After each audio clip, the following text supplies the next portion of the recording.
Night run at nabunturan. Sa usahay, sa gabi ko makakita og clarity.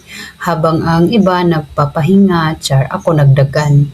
So dili sa nabunturan, I run not just for my body, pero para pod makalimot sa stress ug sa mga what if sa life, no? So at 27, dagan paghihapon ko og pangutana. Murag exam ba nga walay choices, sa tanan.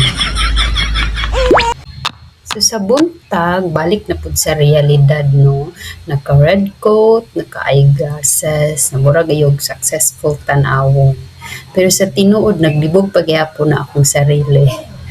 So I am now GIP under sa Department of Labor and temporary Employment. lang. So 6-month trabod ni siya.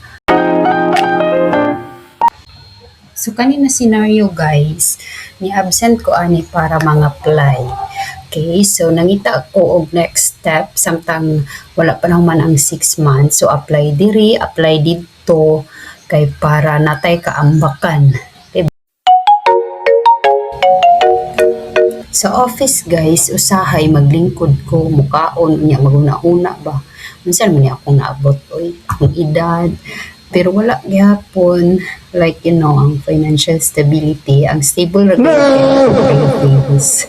Pero kabalo ko na dili man parehas og timeline ang tanan. Siguro di pa unahan, siguro padayon lang gayud ni. Balag hinay basta dili lang mawala ba.